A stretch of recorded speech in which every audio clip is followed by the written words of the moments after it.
ਸਤਿ ਸ਼੍ਰੀ ਅਕਾਲ ਜੀ। ਦੇਸ਼ ਪ੍ਰਦੇਸ਼ ਨਾਲ ਜੁੜੇ ਤਮਾਮ ਦਰਸ਼ਕਾਂ ਦਾ ਨਿੱਘਾ ਸਵਾਗਤ। ਮੈਂ ਰਣਵੀਰ ਸੰਧੂ। ਵਿਸ਼ਾ ਸਾਡਾ ਕੈਨੇਡਾ ਰਹੇਗਾ, ਪਰ ਵੱਖ-ਵੱਖ ਜਿਹੜੇ ਵੀਜ਼ਾਜ਼ ਕੈਟਾਗਰੀਆਂ ਨੇ ਉਹਨਾਂ ਦੇ ਉੱਪਰ ਅਸੀਂ ਚਾਨਣਾ ਪਾਉਣ ਦੀ ਕੋਸ਼ਿਸ਼ ਕਰਾਂਗੇ। ਸਟੱਡੀ ਵੀਜ਼ੇ ਤੋਂ ਸ਼ੁਰੂ ਹੋਵਾਂਗੇ ਜੀ, ਨਾਲੋਂ ਨਾਲ PR, ਉਸ ਤੋਂ ਇਲਾਵਾ ਸਪਾਊਸ ਕੇਸਿਸ, ਖਾਸ ਤੌਰ 'ਤੇ ਜਿਹੜੀਆਂ ਫੈਮਲੀਆਂ, ਫਾਦਰ ਨੇ ਜਿਹੜੇ ਉਹ ਜਾਣਾ ਚਾਹੁੰਦੇ ਨੇ, ਸੁਪਰ ਵੀਜ਼ਾ ਜਿਹੜਾ ਪੇਰੈਂਟਸ ਲਈ, ਉਹਦੇ ਵਾਸਤੇ ਅਸੀਂ ਚਰਚਾ ਕਰਨ ਦੀ ਕੋਸ਼ਿਸ਼ ਕਰਾਂਗੇ।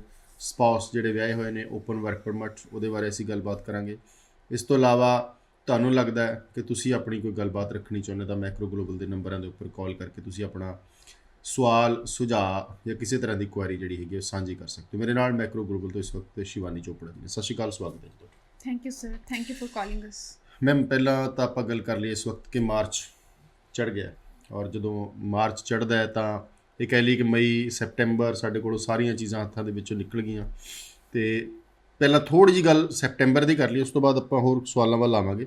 ਜਿਨ੍ਹਾਂ ਨੇ ਜਾਣਾ ਹੈਗਾ, 21 ਪਾਸ ਆਊਟ ਨੇ, ਆਪਣੀ ਤਿਆਰੀ ਕਰੀ ਬੈਠੇ ਨੇ ਇਸ ਵਕਤ ਜਾਣ ਵਾਸਤੇ। ਕਿਸ ਤਰ੍ਹਾਂ ਦੇ ਕੋਰਸਸ ਅਵੇਲੇਬਲ ਹੈਗੇ ਆ, ਕਿਸ ਤਰ੍ਹਾਂ ਦੇ ਜਿਹੜੇ ਕਾਲਜਸ ਨੇ ਉਹਨਾਂ ਦੇ ਵਿੱਚ ਸੀਟਸ ਅਵੇਲੇਬਲ ਹੈਗੀਆਂ, ਔਰ ਕਦੋਂ ਤੱਕ ਇਹ क्लोज हो जानी है? देखिए रणवीर सर, ऐसा है कि हमेशा इस प्लेटफॉर्म से हम स्टूडेंट्स को अपडेट देते रहेंगे और सितंबर 2022 के जो एडमिशन्स हैं वो बहुत ज़्यादा फुल इस टाइम पे जो है वो हरी अप मोड में हैं और स्टूडेंट्स को जितना जल्दी हो सकता है अपने एडमिशन्स अप्लाई करना चाहिए, ऑफर लेटर के लिए अप्लाई करना चाहिए। इस पॉइंट ऑफ टाइम पे हर एक प्रोविंस में, हर एक कॉलेज यूनिवर्सिटीज़ में जो है वो प्रोग्राम्स ओपन हैं हर एक स्टूडेंट लेवल के लिए, चाहे आप ग्रेड 12 हैं, ग्रेजुएट हैं, किसी भी स्ट्रीम के स्टूडेंट्स हैं। This is the right time जब आपको अपना ऑफर लेटर प्रोसेस करना चाहिए। सो बैक टू बैक हम लोगों के पास कॉलेजेस के, यूनिवर्सिटीज़ के अलर्ट्स आते रहते हैं, प्रोग्राम्स के इंडिकेशंस आते रहते हैं, being regulated, being direct types with the colleges. So portals पे ये फ्लैश मिनट टू मिनट होता रहता है कि कौन से प्रोग्राम्स ओपन है और उसी अकॉर्डिंगली जो है वो हम स्टूडेंट्स को अपडेट करते रहते हैं। सो मेरा ओपिनियन स्टूडेंट्स के लिए ये है कि मई 2022 अब ऑलमोस्ट कंप्लीट हो चुका है और सितंबर 2022 के लिए भी काफ़ी सारे सीट्स जो हैं वो बुक हो चुके हैं, लेकिन अभी भी बहुत सारी पॉसिबिलिटीज़ हैं और स्टूडेंट्स को जितना जल्दी हो सकता है अपना ऑफ़र अप्लाई करना चाहिए। ये माइंडसेट आप बिल्कुल बना के मत रखें कि टाइम आप वेस्ट कर सकते हैं या फिर आपको विंडो शॉपिंग का जो ट्रेंड है वो फॉलो करना चाहिए, जगह जगह जाके ओपिनियन लेना चाहिए। ऐसे अगर आप करते हैं तो डेफिनेटली आप अपना जो है वो सीट अपनी चॉइस का लूज़ कर देंगे। कुछ अलर्ट्स ज़रूर मुझे देने हैं। ओंटारियो के लिए बहुत सारा स्टूडेंट जो है वो डिटर्मिंड होता है। ओंटारियो बहुत सारे स्टूडेंट्स का जो है वो ड्रीम डेस्टिनेशन है। सो मैं ज़रूर बता दूं कि इस पॉइंट ऑफ टाइम पे भी सेनेका, सेंटेनियल, शेरिडन, कॉनेस्टोगा, कैम्ब्रिन, इस तरीके के सभी कॉलेजेस में जो हैं वो प्रोग्राम्स ओपन हैं। सो कुछ प्रोग्राम्स के नाम मैं ज़रूर बता दूंगी। सेनेका कॉलेज के लिए बहुत सारा स्टूडेंट हम लोगों को अप्रोच करता है। सो ये आज का अपडेटेड रीसेंट अलर्ट है। आप बिजनेस, इंटरनेशनल बिजनेस प्रोग्राम के लिए अप्लाई कर सकते हैं। 3D animations, general arts, early childhood education, office administration, health services. Office administration, health services का प्रोग्राम सेनेका कॉलेज में ओपन है सितंबर 2022 के लिए। This is an important program for medical students. जिन लोगों ने ग्रेड 12 मेडिकल किया है, बहुत ही लिमिटेड मेडिकल स्टूडेंट्स के लिए ऑप्शंस रहती हैं। सो ऑफिस एडमिनिस्ट्रेशन, हेल्थ सर्विसेज का प्रोग्राम सेनेका कॉलेज में आप ले सकते हैं सितंबर इनटेक के लिए। नर्सिंग लीडरशिप मैनेजमेंट बहुत अच्छा प्रोग्राम है जो GNM नर्सिंग वाले, इनफैक्ट BSc नर्सिंग वाले स्टूडेंट्स टारगेट कर सकते हैं। इसके अलावा विजुअल इफेक्ट्स प्रोग्राम्स जो है वो ओपन हैं। काफ़ी और भी प्रोग्राम्स जो हैं वो सैनिका कॉलेज ने री ओपन किए हैं, कुछ ओपन है। सो जितना जल्दी हो सकता है अप्रोच कीजिए कंप्लीट सेट ऑफ डॉक्यूमेंट्स के साथ। फ्लेमिंग कॉलेज के पास काफ़ी सारे प्रोग्राम्स ओपन हैं। $100 के साथ अपनी एडमिशन अप्लाई कर सकते हो। 6 इन ईच आपको अंडर ग्रेजुएट प्रोग्राम्स के लिए चाहिए, 6.5 6 इन ईच आपको पोस्ट ग्रेजुएट कोर्सेज़ के लिए चाहिए। बिजनेस इंडिविजुअल डिप्लोमा, अकाउंटिंग का diploma, human resource management postgraduate programme, general business undergraduate programme open है। कलिनरी मैनेजमेंट का programmes, hospitality and hotel management वाले जो स्टूडेंट्स हैं उनके लिए स्पेशलाइज्ड कोर्स है, आप ज़रूर इसे टारगेट कर सकते हैं। Again early childhood education, arts and medical students के लिए बहुत ही स्पेशलाइज्ड कोर्स है जिसे आप ऑप्ट कर सकते हैं। सो इसके अलावा Cambrian college has lot many programs open. Conestoga, Sheridan के काफ़ी सारे प्रोग्राम्स ओपन हैं। एक अलर्ट मैं और साथ के साथ देना चाहती हूँ, जैसे हम लोगों ने अभी बात की है कि सितंबर के लिए फुल स्विंग एडमिशन्स हैं और काफ़ी सारे सीट्स जो हैं वो फुल होने शुरू हो गए हैं। सो कॉलेजेस की तरफ से जनवरी 2023 के अलर्ट्स आने भी जो हैं वो स्टार्ट हो गए हैं। सो उसी लिंक में मैं ज़रूर स्टूडेंट्स को बता दूं, लैम्पटन कॉलेज जो कि बहुत ही डिमांडिंग कॉलेज है ओंटारियो प्रोविंस का, 3 कैंपसेस हैं, Sarnia, Mississauga and Toronto. So Lampton के एडमिशन्स जो हैं वो जनवरी 2023 के लिए ओपन हो चुके हैं। सबसे जो बेनिफिशियल चीज़ है वो ये है कि free of cost offer letter आप लैम्पटन का अप्लाई कर सकते हैं। मैक्सिमम पोस्ट ग्रेजुएट प्रोग्राम्स ये कॉलेज आपको ऑफर करता है 2 इयर्स की ड्यूरेशन के साथ, और मैक्सिमम प्रोग्राम्स में कॉप का फैसिलिटी आपको दिया जाता है। So fees is very competitive. So आप लैम्पटन कॉलेज में जनवरी 2023 के लिए भी अपना एडमिशन टारगेट कर सकते हैं। काफ़ी सारे स्पेशलाइज्ड प्रोग्राम्स ओपन हैं।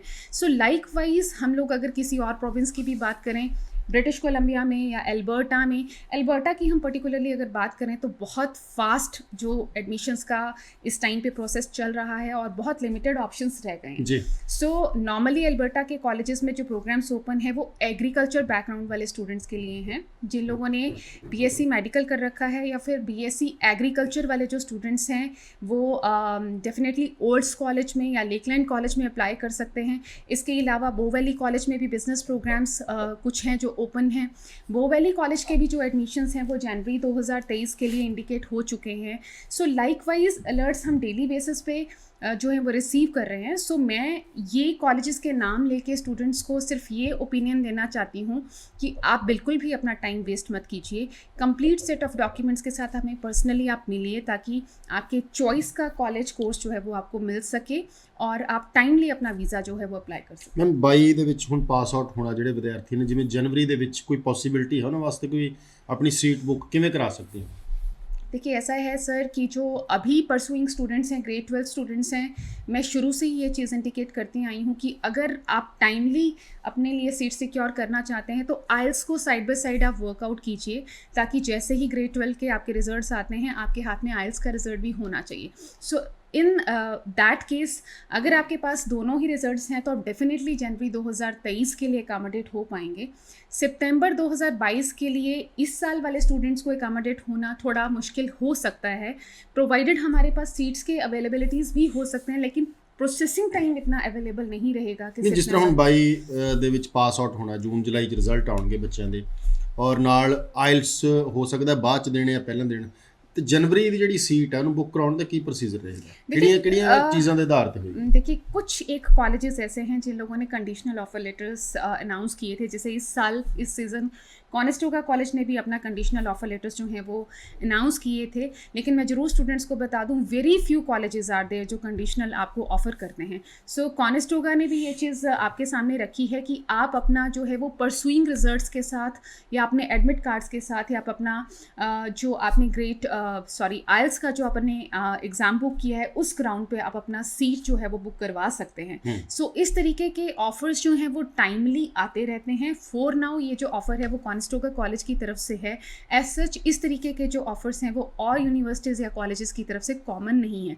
सो अपने आप को एकामोडेट करने के लिए keeping the rush in mind और जो भी डेफर्ड और रिफ्यूज़ल्स हैं उनको ध्यान में रखते हुए स्टूडेंट्स को टाइमली अपने आप को जो है वो कंप्लीट करना पड़ेगा। आप जो प्री रिक्विजिट्स हैं आपके रिजल्ट्स के हैं, आइल्स के हैं, ताकि जिस भी मोमेंट आपका रिजल्ट निकलता है जो भी अवेलेबिलिटीज़ हैं उसमें आप अपने आप को एकामोडेट करो। अदरवाइज़ डेफिनेटली नेक्स्ट इनटेक पे जो है वो हमारा एप्लीकेशन प्रोसेस होगा। एक और चीज़ मैं ऐड करना चाहती हूँ रणवीर सर कि प्रिडिक्शन अभी हमारे पास नहीं है जी कि सितंबर 2022 का जो है वो रश क्या है, एप्लीकेशंस क्या हैं या उसका रिजल्ट क्या रहेगा। ये जैसे ही इनटेक पास होगा उस ग्राउंड पे हम लोगों को पता लगेगा कि हाई कमीशन की तरफ से वीज़ास कितने रिलीज़ किए गए हैं, क्या डेफरल्स हैं जनवरी 2023 के लिए या रेफ्यूज़ल्स हैं जो रीअप्लाई करेंगे। सो जनवरी 2023 कितना ओपन रहेगा स्टूडेंट्स के लिए, ये सितंबर इनटेक के बाद ही सिचुएशन जो है वो क्लियर होगी। थोड़ी जी गल्लां होर करांगे स्टूडेंट बारे, पर उस तो पहला 2-3 सवाल अहम ने इस वक्त। ਪਹਿਲਾਂ ਆ ਜਾਂਦੇ ਜੀ ਅਸੀਂ ਵਿਜ਼ਟਰਸ ਦੇ ਉੱਪਰ। ਵਿਜ਼ਟਰਸ ਦੀਆਂ ਐਪਲੀਕੇਸ਼ਨਸ ਧੜਾ ਲੱਗ ਰਹੀਆਂ ਨੇ ਔਰ ਐਪਲੀਕੇਸ਼ਨਾਂ ਲਈਆਂ ਵੀ ਜਾ ਰਹੀਆਂ ਨੇ। 2-3 ਮਹੀਨੇ ਦੇ ਵਿੱਚ ਐਕਸਪੈਕਟੇਸ਼ਨਸ ਹੈਗੀ ਆ, ਰਿਜ਼ਲਟ ਆ ਰਹੇ ਨੇ। ਜੇ ਮੈਂ ਮੈਕਰੋ ਗਲੋਬਲ ਦੀ ਗੱਲ ਕਰਾਂ ਤਾਂ ਤੁਸੀਂ ਕਿਸ ਤਰ੍ਹਾਂ ਦੀ ਐਪਲੀਕੇਸ਼ਨਸ ਨੂੰ ਪ੍ਰੈਫਰ ਕਰ ਰਹੇ ਹੋ ਜਿਨ੍ਹਾਂ ਦਾ ਵੀਜ਼ਾ ਆਉਣ ਦੀ ਸੰਭਾवना हैगी है टूरिस्ट विजिटर्स वीज़ा? देखिए Ranveer sir, we work very ethically, so जो भी पॉसिबिलिटीज़ हैं वही हम डिलीवर करते हैं मार्केट में और कस्टमर को. So visitor visa and super visa के लिए, सुपर वीज़ा ऑब्वियसली सिर्फ ग्रैंड पेरेंट्स और पेरेंट्स के लिए ही है. सो ये कैटेगरी सिर्फ पेरेंट्स एंड ग्रैंड पेरेंट्स के लिए ही रहती है. लेकिन विजिटर वीज़ा जो है वो हर एक कैंडिडेट अप्लाई कर सकता है. लेकिन करंट ट्रेंड्स को देखते हुए, सिचुएशन को देखते हुए, हाई कमीशन के रिस्पॉन्स को देखते हुए मेरा यही एक सजेशन है कि जब तक आपको जो कुछ ओकेजन्स नहीं हैं, कुछ फेस्टिवल्स नहीं हैं, आप जनरल विजिट के लिए जो है वो अप्लाई अभी ना कीजिए. थोड़ा रिस्पॉन्स और हाई कमीशन का हम देख सकते हैं. फैमिली रीयूनियन पर्पसेस के लिए आप डेफिनेटली अपना विजिटर वीज़ा प्लान कीजिए. हाई कमीशन के जो रिस्पॉन्सेस हैं बहुत फास्ट हैं. We have seen our cases जिसमें 15-20 दिन के अंदर भी रिजल्ट्स आए हैं और आ रहे हैं. सो हाई कमीशन विजिटर वीज़ा और सुपर वीज़ाज़ को लेके बहुत फास्ट है. और आपकी एप्लीकेशन जो है वो एक बहुत ही सेंसिटिव तरीके से कंप्लीट सेट ऑफ डॉक्यूमेंट्स के साथ लॉन्च होनी चाहिए. I always invite you all कि आप पर्सनली आएँ, अपना केस डिस्कस करें. कस्टमाइज्ड चेकलिस्ट इस केस में भी रहती है. सो अपने फैमिली रीयूनियन पर्पसेस के लिए ज़रूर आप विजिटर वीज़ा अप्लाई कर सकते हैं. सुपर वीज़ा के लिए आपके स्पॉन्सर की, आपके जो बच्चे वहाँ पे हैं उनकी इनकम कैलकुलेट होना बहुत ज़्यादा ਜ਼ਰੂਰੀ ਹੈ ਕਿ ਉਹ ਐਲੀਜੀਬਲ ਹੋਣ. ਆਪको ਜਦੋਂ ਪੱਕੇ ਹੋ ਜਾਂਦੇ ਨੇ ਹਾਂਜੀ, ਸੁਪਰ ਵੀਜ਼ਾ ਕਿੰਨੇ ਟਾਈਮ ਬਾਅਦ ਕਿੰਨੀ ਕੁ ਆਮਦਨ ਨਾਲ ਹੁੰਦਾ ਹੈ, ਇਹਦੀ ਸ਼ਰਤਾਂ ਕੀ ਹੈਗੀ? नॉर्मली सुपर वीज़ा के केस में एक पीआर कैंडिडेट को क्वालिफाई करने में 1 साल लग जाता है, क्योंकि आपकी इनकम जो है वो इसमें कैलकुलेट होती है. सो आपका 1 साल का पीरियड नॉर्मली डिपेंड करता है कि आपका एम्प्लॉयमेंट उतना स्ट्रॉन्ग हो, एनुअल इनकम उतना हो कि आप अपने पेरेंट्स को फंड कर सकते हो, उनको सपोर्ट कर सकते हो. सो सुपर वीज़ा के केस में हम हमेशा ये कहते हैं कि आप अपने टैक्स डॉक्यूमेंट्स, अपने स्पॉन्सर के टैक्स डॉक्यूमेंट्स, उनके नोटिस ऑफ असेसमेंट हम लोगों के साथ शेयर कीजिए, जिसको हम ITR इंडियन लैंग्वेज में कहते हैं, ताकि उसको कैलकुलेट करके we can let you know कि आपका जो बच्चे वहाँ पे हैं वो आपको इनवाइट करने के लिए क्वालिफाई करते हैं या नहीं. ਸੁਪਰ ਵੀਜ਼ਾ ਦੀ ਡੈਫੀਨੇਸ਼ਨ ਕੀ ਹੈ? ਸੁਪਰ ਵੀਜ਼ਾ ਇੱਕ ਨਾਮ ਹੈਗਾ ਹੈ, ਕਿੰਨੇ ਟਾਈਮ ਦਾ ਇਹ ਲੱਗਦਾ ਹੈ, ਔਰ ਮਾਂ ਪਿਓ ਜਿਹੜਾ ਹੈਗਾ ਕਿ ਟੂਰਿਸਟ ਵਿਜ਼ਟਰ ਵੀਜ਼ਾ ਤੇ ਉੱਥੇ स्टे करता है या कुछ और फैसिलिटीज मिलती है? सुपर वीज़ा विजिटर वीज़ा का ही एक कैटेगरी है. 10 ईयर का मल्टीपल एंट्री वीज़ा है, लेकिन पेरेंट्स और ग्रैंड पेरेंट्स के लिए पर्टिकुलरली डिज़ाइन किया गया है. और इस केस में एडवांटेज ये है कि आप एक विजिट में जब कनाडा जाते हैं आप 2 साल के लिए कॉन्टिन्यूसली स्टे कर सकते अच्छा, हैं. आम सधारण 6 6 महीने के ਹੁੰਦਾ ਹੈ लिए, ਤੇ ਇੱਥੇ हाँ 2 जी, ਸਾਲ ਦੀ. सुपर वीज़ा में आप 2 साल के लिए स्टे कर सकते हैं, लेकिन इसमें कुछ रिक्वायरमेंट्स जो हैं वो बढ़ जाती हैं. एक तो आपके स्पॉन्सर का इनकम कैलकुलेट किया जाता है.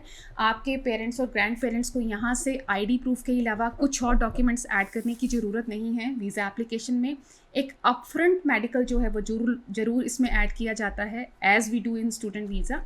इसके अलावा सुपर वीज़ा वाले केस में आपके पेरेंट्स की पर हेड $1 लाख का जो है वो एक इंश्योरेंस कवर चाहिए होता है, जिसका प्रीमियम पेड का रिसिट आपकी एप्लीकेशन में लगता है. So these simple things are required. So इसकी डिटेल्ड इन्फॉर्मेशन के लिए आप पर्सनली मिलिए, ताकि सुपर वीज़ा को एक वीक नॉलेज की वजह से आप अपनी एप्लीकेशन फाइल ना करें और रिफ्यूजल्स ना हो. अदरवाइज इस कैटेगरी में 100% वीज़ा पेरेंट्स और दादा दादी ਨੂੰ ਵੀ ਮਿਲ ਜਾਂਦਾ ਹੈ. हाँ जी, पेरेंट्स, दादा दादी, नाना नानी. ਜੀ ਅੱਛਾ ਮੈਮ, ਅੱਗੇ ਗੱਲ ਕਰੀਏ ਸਪਾਊਸ ਦੀ. ਸਪਾਊਸ ਨੂੰ ਲੈ ਕੇ ਕਾਫੀ ਸਾਰੇ ਸਵਾਲ ਸਾਡੇ ਤੱਕ ਪਹੁੰਚ ਰਹੇ ਨੇ ਇਸ ਵਕਤ ਕਿ ਜਦੋਂ ਅਸੀਂ ਅਪਲਾਈ ਕਰਦੇ ਹਾਂ ਜੀ, ਵੱਖ-ਵੱਖ ਕੰਸਲਟੈਂਟਸ ਦੀ ਵੱਖ-ਵੱਖ ਰਾਏ ਹੈ. ਅਸੀਂ ਤਾਂ ਵੈਸੇ ਇਸ ਮੰਚ ਤੋਂ ਕਈ ਵਾਰੀ ਸਲਾਹ ਦੇ ਚੁੱਕੇ ਕਿ ਕਦੋਂ ਕਿਹਨਾਂ ਹਾਲਾਤਾਂ ਦੇ ਵਿੱਚ ਜਿਹੜਾ ਸਪਾਊਸ ਵਰਕ ਪਰਮਿਟ ਹੈ ਉਹ ਅਪਲਾਈ ਕਰਨਾ ਚਾਹੀਦਾ ਹੈ. ਇੱਕ ਤਾਂ ਬੱਚੇ ਪੁੱਛ ਰਹੇ ਨੇ ਜੀ ਕਿ ਡਿਊਰੇਸ਼ਨਸ ਜਿਹੜਾ ਉੱਧਰ ਵਾਲਾ ਕੈਂਡੀਡੇਟ ਹੈ ਉਹਦੀ ਕਿੰਨੀ ਸਟੇ ਹੋਵੇ ਜਾਂ ਕਿੰਨੇ ਟਾਈਮ ਦੀ ਉਹਦੀ ਪੜ੍ਹਾਈ ਖਤਮ ਹੋ ਗਈ ਹੋਵੇ, ਇੱਕ ਸਵਾਲ. ਦੂਸਰਾ, ਇੱਕ ਬੱਚੇ ਨੇ ਪਿਛਲੇ ਵਾਰੀ ਮੈਂ ਸਵਾਲ ਤੁਹਾਨੂੰ ਪੁੱਛਿਆ ਸੀ, 3 ਵਾਰ ਸਾਡੇ ਕੋਲ ਸਵਾਲ ਆ ਲਿਆ ਕਿ ਬੱਚਾ ਕਈ ਵਾਰੀ ਉੱਧਰ ਵਾਲਾ ਸਟੱਡੀ ਕੰਟੀਨਿਊ ਨਹੀਂ ਕਰ ਰਿਹਾ ਹੁੰਦਾ, ਜਾਂ ਡੈਫਰਟ ਲੈ ਲਈਏ ਜਾਂ ਕਿਸੇ ਹੋਰ ਸਥਿਤੀਆਂ ਦੇ ਵਿੱਚ ਹੁੰਦਾ ਹੈ. ਇਹ ਵੀ ਬੱਚੇ ਨੇ ਨਾਲ ਹੀ ਸਵਾਲ ਪੁੱਛਿਆ ਕਿ ਉਹਨਾਂ ਹਾਲਾਤਾਂ ਦੇ ਵਿੱਚ ਸਾਨੂੰ ਸਪਾਊਸ ਓਪਨ ਵਰਕ ਪਰਮਿਟ ਪਾਉਣਾ ਚਾਹੀਦਾ. देखिए सर, ऐसा है कि ओपन वर्क परमिट एक बहुत ही सेंसिटिव लेंथी एप्लीकेशन है और इसकी अंडरस्टैंडिंग होना बहुत ज़्यादा ज़रूरी है कैंडिडेट को भी और उसके कंसल्टेंट को भी. सो मैं हमेशा ये चीज़ कहती हूँ कि इस ओपन वर्क परमिट की एप्लीकेशन अप्लाई करने के लिए आप एक नॉलेजेबल, एक रेगुलेटेड कंसल्टेंट को ही अप्रोच कीजिए, क्योंकि बहुत लंबी चौड़ी सी एप्लीकेशन है. सो जैसा कि आपका क्वेश्चन था कि जो कैनेडियन स्पाउस है, जो स्टूडेंट है वहाँ पे, अगर वो अपनी एजुकेशन कंप्लीट करता है या डिसकंटिन्यू करता है या ड्रॉप लेता है या जिस भी तरीके का ब्रेक लेता है, सो उस केस में क्या किया जाना चाहिए. सो नंबर 1 मैं ये चीज़ बता दूं कि जब भी आपको ओपन वर्क परमिट अप्लाई करना है, अगर आपकी मैच्योर मैरिज है, आपका जो कैंडिडेट कैनेडियन स्टूडेंट जो बनने वाला है कैंडिडेट, उसकी एजुकेशन अगर पोस्ट ग्रेजुएट लेवल पे है तो आप इमीडिएटली आप यहाँ से अपना ओपन वर्क परमिट फाइल कर सकते हैं। Again I am telling you out, अगर ये मैच्योर मैरिज है सो इस केस में आपको एक सेमेस्टर के लिए वेट करने की ज़रूरत नहीं है। जैसे ही आपका हस्बैंड या वाइफ कनाडा जाके अपना कोर्स कंटिन्यू करते हैं, एनरोलमेंट लेटर्स इशू होते हैं, यहाँ से आप अपना ओपन वर्क परमिट फाइल कर सकते हो। सेकेंड थिंग, अगर ये यंग मैरिजेस हैं जहाँ पे आप 20-21 साल के हो या लड़की 20-21 साल की, वहाँ पे टाइम देना बहुत ज़्यादा ज़रूरी है। उसके लिए आप पर्सनली आके मिलें, will guide you in detail. एक नेक्स्ट क्वेश्चन सर ने पूछा था कि अगर बीच में ब्रेक लिया जाता है, ड्रॉप लिया जाता है, डिसकंटिन्यू एजुकेशन को किया जाता है, ऐसे केस में ओपन वर्क परमिट वाली एप्लीकेशन में एक कंप्लीट डिस्क्रिप्शन देना बहुत ज़्यादा ज़रूरी है। जो भी ड्रॉप्स आपने लिए हैं या आपके रिजल्ट्स कंप्लीट हुए हैं या आप पोस्ट स्टडी वर्क परमिट पे आए हो, इन सब डॉक्यूमेंट्स को आपके ओपन वर्क परमिट वाली एप्लीकेशन के साथ जीसी की पोर्टल पे अपलोड करना थ्रू अ टेक्निकल इशू और a web form, it's very mandatory. एक और चीज़ मैं बता दूं कि आजकल हाई कमीशन की तरफ से ओपन वर्क परमिट की एप्लीकेशंस प्रोसेस होना शुरू हो गई हैं। Results are very much positive जी। और स्टूडेंट्स को कैंडिडेट्स को, जो ओपन वर्क परमिट वाले कैंडिडेट्स हैं, उनको एक रिक्वेस्ट लेटर इशू हो रहा है जिसमें उनसे उनके कैनेडियन स्पाउस का एम्प्लॉयमेंट, उनके कैनेडियन स्पाउस के पे स्टब्स या फिर उनकी जो भी एजुकेशन है उसका स्टेटस कॉल किया जा रहा है। इसके साथ उनका जो पर्सनल कम्युनिकेशन है उसका स्टेटस भी कॉल किया जा रहा है कि if she is there in Canada, आप यहाँ पे हो तो आप कम्युनिकेट कितना करते हो, उसके जो चैट रिकॉर्ड्स हैं या आपके वीडियो कॉल स्क्रीनशॉट्स हैं या आपके कॉल लॉग्स हैं या किसी भी तरीके की आप जो चैट करते हैं। सो ये सब चीज़ें आज की डेट में एक रिक्वेस्ट लेटर की फॉर्म में ओपन वर्क परमिट वाले कैंडिडेट्स से कॉल की जा रही हैं। सो इस चीज़ से अपने आप को प्रिवेंट करने का तरीका यही है कि टाइमली आपके केस में जो भी प्रोग्रेशन होती है, चाहे वहाँ पे उनके रिजल्ट्स पास होते हैं या ब्रेक है, ड्रॉप आउट है, या आपका यहाँ से कुछ भी जो है वो सर्कमस्टांसेस चेंज होते हैं, उन सभी के जो डॉक्यूमेंट्स हैं वो आप अपने एप्लीकेशन में अपलोड करते रहें। अगर ये चीज़ आप करते हैं तो डेफिनेटली रिजल्ट्स बहुत पॉजिटिव हैं। 4-5 मिनट बचे ने जी, दोबारा स्टूडेंट वाल आवांगा मैं। इस वक्त स्टूडेंट ਜਿਹੜਾ ਵੱਖ-ਵੱਖ ਖਿੱਤਿਆਂ ਦੇ ਵਿੱਚੋਂ, ਸ਼ਹਿਰ, ਪਿੰਡ ਜਾਂ ਆਪਣੀ ਵੱਖ-ਵੱਖ ਸਟਰੀਮ ਦੇ ਰਾਹੀਂ ਇੱਥੇ ਆ ਰਿਹਾ ਹੈਗਾ, ਤਾਂ ਇਹ ਹੈ ਕਿ ਜਿਸ ਤਰ੍ਹਾਂ ਪਿੱਛੇ ਜੇ ਆਪਾਂ ਸੁਣਿਆ ਸੀ ਕਿ 80,000 ਜਾਂ ਸਮਥਿੰਗ ਰਾਊਂਡ ਅਬਾਊਟ ਉਹਨਾਂ ਨੇ ਕੁਝ ਮੈਡੀਕਲ ਦੇ ਆ ਵੱਖ-ਵੱਖ ਜਿਹੜੇ ਫੀਲਡ ਸੀ ਉਹਨਾਂ ਦੇ ਵਿੱਚੋਂ ਪੱਕੇ ਕੀਤੇ ਉੱਥੇ ਸਟੂਡੈਂਟ। ਸੋ ਮੈਂ ਇਹਨੂੰ ਹੁਣ ਥੋੜ੍ਹਾ ਜਿਹਾ ਜਿਹੜੇ ਇੱਥੋਂ ਜਾਣ ਵਾਲੇ ਵਿਦਿਆਰਥੀ ਉਹਨਾਂ ਦੇ ਸਬਜੈਕਟ ਨਾਲ, ਉਹਨਾਂ ਦੇ ਪ੍ਰੋਗਰਾਮ ਨਾਲ ਜੋੜਨਾ ਚਾਹੁੰਦਾ ਕਿ ਅੱਜ ਵੀ ਮੈਡੀਕਲ ਲਾਈਨ ਦੀ ਡਿਮਾਂਡ ज़्यादा है बाकियों के नालों वीज़ाज़ नू लेके। देखिए, मेडिकल लाइन की जो डिमांड है, या फिर साथ में मैं एक और स्ट्रीम ऐड कर दूं कि टेक्निकल लाइन की जो डिमांड है ये हमेशा ही रहने वाली है, not only in Canada, in fact world wide ये डिमांड बनी रहेगी। सो मेडिकल वाले केसेस या मेडिकल वाले कैंडिडेट्स हमेशा इस स्ट्रीम का फ़ायदा उठा सकते हैं। लेकिन हमारे यहाँ पे थोड़ा सा डिसएडवांटेज ये है कि ग्रेड 12 वाला स्टूडेंट जब मेडिकल लेता है 10th पास करने के बाद, सो वो फिजिक्स, केमिस्ट्री, बायो के साथ मैथ्स ऐड नहीं करते। सो मैथ्स ऐड ना करने की वजह से, बायो के साथ मैथ का कॉम्बिनेशन ना होने की वजह से हम उन कोर्सेज को ऑप्ट नहीं कर पाते, और ये जो बेनिफिट गवर्नमेंट की तरफ से या जिस भी तरीके से अनाउंस किए गए हैं उस चीज़ को हम लोग बेनिफिट ले नहीं पाते। सो जो भी स्टूडेंट्स आगे जो परसुइंग स्टूडेंट्स हैं, आने वाला जो ग्रेड 12 जनरेशन है, उन स्टूडेंट्स को, अगर आप मेडिकल स्टूडेंट हैं तो बायो के साथ मैथ्स का कॉम्बिनेशन ज़रूर बनाएं ताकि ये चीज़ का आप एडवांटेज ले सकें। ओवरऑल ग्राउंड पे मैं ये चीज़ बता दूं कि कनाडा बहुत ही अकोमोडेटिंग कंट्री है। आप किसी भी स्ट्रीम के स्टूडेंट हैं, अगर आप अच्छे गवर्नमेंट कॉलेज से स्टडी करते हैं, कोर्स को कंप्लीट करते हैं, तो आपको अपना करियर बनाने में या अच्छा एक सेटलमेंट लेने में किसी भी तरीके का कोई रिस्ट्रिक्शन नहीं है। डेफिनेटली आपके लिए कनाडा ओपन है। मैं बस 30-40 सेकंड जवाब चाहना कि ਜਿਹੜੇ ਵਿਦਿਆਰਥੀ ਲੰਮੀ ਕਾਉਂਸਲਿੰਗ ਚਾਹੁੰਦੇ ਆ, ਡੀਪਲੀ ਚਾਹੁੰਦੇ ਨੇ ਕਿ ਮੈਨੂੰ ਪਤਾ ਲੱਗੇ ਮੇਰੀ ਪ੍ਰੋਫਾਈਲ ਬਾਰੇ, ਮੇਰੇ ਸਪਾਊਸ ਬਾਰੇ, ਮੇਰੇ ਪੇਰੈਂਟਸ ਦੀ ਡਾਕੂਮੈਂਟ, ਕਿਸੇ ਵੀ ਤਰ੍ਹਾਂ ਦੇ ਵੀਜ਼ਾਸ ਬਾਰੇ, ਤੁਸੀਂ ਆਪ ਪਰਸਨਲੀ ਕਿਹੜੇ ਦਿਨ ਕਿੱਥੇ ਮਿਲਦੇ? So we have 2 offices here in Punjab. एक मोहाली में है हमारा ऑफिस सेक्टर 70 में, एंड एक ऑफिस हमारा खन्ना में है GTB मार्केट में। सो आप हमें throughout the week Mohali मिल सकते हैं। मुझे पर्सनली मिलने के लिए खन्ना ऑफिस में आप मंगलवार वाले दिन या फ्राइडे वाले दिन आ सकते हैं। ओवर द फ़ोन जो नंबर फ्लैश हो रहा है, आप अपने डॉक्यूमेंट्स भेज के असेसमेंट ले सकते हैं। आप इस नंबर पे कॉल करके अपना अपॉइंटमेंट बुक कर सकते हैं। सो हमेशा मैं ये एडवाइस करती हूँ कि आप अपने कंप्लीट सेट ऑफ डॉक्यूमेंट्स के साथ आइए, पेरेंट्स को साथ लेके आइए। We provide you free of cost counselling. Being a licensed member, ये हमारा प्रैक्टिस है। सो आप इस चीज़ का एडवांटेज उठा सकते हैं, both in Mohali and Khanna office. Thank you ma'am. Thanks. ਦਰਸ਼ਕਾਂ ਦਾ ਵੀ ਧੰਨਵਾਦ। ਤੁਸੀਂ ਆਪਣੇ ਕਿਸੇ ਵੀ ਤਰ੍ਹਾਂ ਦਾ ਵੀਜ਼ਾ, ਸਟੱਡੀ ਵੀਜ਼ਾ ਹੈ, ਸੁਪਰ ਵੀਜ਼ਾ ਹੈ, ਸਪਾਊਸ ਓਪਨ ਵਰਕ ਪਰਮਿਟ ਹੈ, ਟੂਰਿਸਟ ਹੈ, ਵਿਜ਼ਟਰ ਹੈ, ਜਾਂ ਈਵਨ PR ਦੀ ਕੋਈ ਫਾਈਲ ਹੈਗੀ, ਕਿਉਂਕਿ ਇਹਨਾਂ ਦਾ ਇੱਕ ਆਫਿਸ ਜਿਹੜਾ ਹੈ, ਇੱਕ ਕੰਪਨੀ ਹੈਗੀ ਹੈ ICCRC ਬੇਸਡ ਹੈ, ਔਰ ਇਹਨਾਂ ਦਾ ਇੱਕ ਆਫਿਸ ਜਿਹੜਾ ਹੈੱਡ ਆਫਿਸ ਜਿਹੜਾ ਹੈਗਾ ਉਹ ਕੈਨੇਡਾ ਦੇ ਵਿੱਚ ਵੀ ਹੈ। ਉੱਥੋਂ ਤੁਸੀਂ ਆਪਣੀ ਕੋਈ ਵੀ ਪ੍ਰੋਵਿੰਸ਼ੀਅਲ, ਫੈਡਰਲ PR ਦੀ ਜਾਣਕਾਰੀ ਜਾਂ ਬਾਕੀ ਦੇ ਜਿਹੜੇ ਵੀਜ਼ਾਜ਼ ਨੇ ਉਹਨਾਂ ਦੀ ਵੀ ਜਾਣਕਾਰੀ ਲੈ ਸਕਦੇ ਹੋ। ਇਹ ਜਾਣਕਾਰੀ ਲੈਣ ਦਾ ਸਭ ਤੋਂ ਸੌਖਾ ਤਰੀਕਾ ਹੈ, ਜੋ ਨੰਬਰ ਇਸ ਵਕਤ ਫਲੈਸ਼ ਕੀਤਾ ਜਾ ਰਿਹਾ ਉਹਦੇ ਉੱਪਰ ਕਾਲ ਕਰਕੇ, ਫੋਨ ਦੇ ਰਾਹੀਂ ਜਾਂ ਡਾਇਰੈਕਟਲੀ ਫਿਜ਼ੀਕਲੀ ਜਿਹੜੀਆਂ ਕਾਉਂਸਲਿੰਗਸ ਹੈਗੀਆਂ ਉਹਦੀ ਅਪੁਆਇੰਟਮੈਂਟ ਤੁਸੀਂ ਆਪਣੀ ਬੁੱਕ ਕਰਵਾ ਸਕਦੇ ਹੋ 2 ਦਫ਼ਤਰਾਂ ਦੇ ਵਿੱਚ, ਮੋਹਾਲੀ ਔਰ ਖੰਨਾ ਦੇ ਵਿੱਚ। ਅੱਜ ਦਾ ਸ਼ੋਅ ਇੱਥੇ ਖਤਮ ਕਰਾਂਗੇ। ਆਪਣੇ ਦੋਸਤ ਰਣਵੀਰ ਸੰਧੂ ਨਾਲ ਦੇ ਧੰਨਵਾਦ। ਸਤਿ ਸ਼੍ਰੀ ਅਕਾਲ।